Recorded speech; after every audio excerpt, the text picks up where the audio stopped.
ബാങ്കിലെ സ്ഥിര നിക്ഷേപത്തെക്കാൾ സുരക്ഷിതമായി കൂടുതൽ ലാഭം കിട്ടുന്ന ഒരിടം അന്വേഷിക്കുകയാണോ നിങ്ങൾ? എങ്കിൽ പോസ്റ്റ് ഓഫീസിലെ ടൈം ഡെപ്പോസിറ്റ് അഥവാ TD അക്കൗണ്ടിനെ കുറിച്ച് നിങ്ങൾ അറിഞ്ഞിരിക്കണം. നമ്മുടെ സാധാരണക്കാർക്ക് ഒരു റിസ്ക്കുമില്ലാതെ പണം നിക്ഷേപിക്കാൻ പറ്റിയ ഏറ്റവും നല്ല മാർഗമാണിത്. എന്താണ് ഈ TD അക്കൗണ്ട് എന്നും 2026 ഇതിന്റെ ലാഭം എത്രയാണെന്നും നമുക്ക് നോക്കാം. ലളിതമായി പറഞ്ഞാൽ നമ്മൾ ബാങ്കിൽ പണം ഫിക്സഡ് ഡെപ്പോസിറ്റ് ഇടുന്നത് പോലെ തന്നെയാണ് ഇതും. നിങ്ങൾക്ക് 1, 2, 3 അല്ലെങ്കിൽ 5 വർഷത്തേക്ക് പണം നിക്ഷേപിക്കാം. വെറും 1000 രൂപയുണ്ടെങ്കിൽ നിങ്ങൾക്കൊരു TD അക്കൗണ്ട് തുടങ്ങാം. ഇതിന് മുകളിലേക്ക് എത്ര രൂപ വേണമെങ്കിലും നിക്ഷേപിക്കാം, പരിധിയില്ല. പ്രായപൂർത്തിയായ ആർക്കും സ്വന്തം പേരിലോ അല്ലെങ്കിൽ 3 പേർ ചേർന്ന് ജോയിന്റ് അക്കൗണ്ടായോ ഇത് തുടങ്ങാവുന്നതാണ്. 10 വയസ്സിന് മുകളിലുള്ള കുട്ടികളുടെ പേരിൽ അക്കൗണ്ട് തുടങ്ങാനും സൗകര്യമുണ്ട്. ഇനി ഇതിന്റെ ലാഭത്തെക്കുറിച്ച് പറയാം. മറ്റേതൊരു ബാങ്കിനേക്കാളും സുരക്ഷിതമായി കേന്ദ്ര സർക്കാർ നൽകുന്ന ഉറപ്പുള്ള പലിശയാണ് ഇതിന്റെ പ്രത്യേകത. നിങ്ങൾ 5 വർഷത്തെ TD ആണ് തിരഞ്ഞെടുക്കുന്നതെങ്കിൽ നിങ്ങൾക്ക് ആദായ നികുതിയിൽ നിന്ന് ഇളവ് ലഭിക്കും. പലിശ ഓരോ വർഷവും നിങ്ങളുടെ സേവിങ്സ് അക്കൗണ്ടിലേക്ക് നേരിട്ടെത്തും. 2026 പുതുക്കിയ നിരക്കുകൾ അനുസരിച്ച് 5 വർഷത്തെ നിക്ഷേപത്തിനാണ് ഏറ്റവും കൂടുതൽ പലിശ ലഭിക്കുന്നത്. ചേരാൻ എന്തൊക്കെ രേഖകൾ വേണമെന്ന് നോക്കാം. നിങ്ങളുടെ ആധാർ കാർഡും പാൻ കാർഡും 2 ഫോട്ടോയും മാത്രം മതി.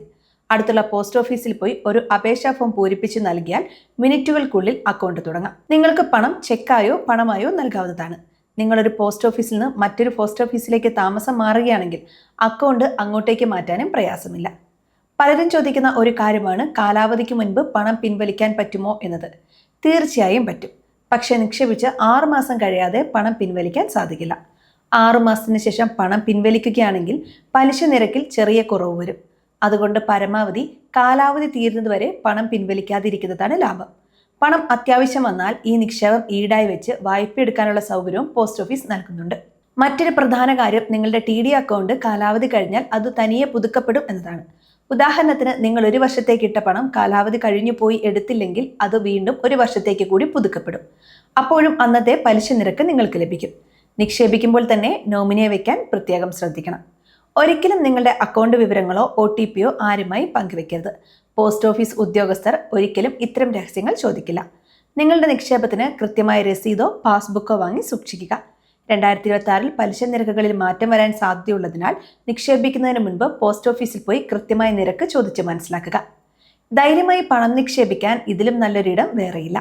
മക്കളുടെ പഠനത്തിനോ വിവാഹത്തിനോ വേണ്ടി പണം മാറ്റിവെക്കാൻ ആഗ്രഹിക്കുന്നവർക്ക് ഈ TD അക്കൗണ്ട് വലിയൊരു അനുഗ്രഹമാണ്.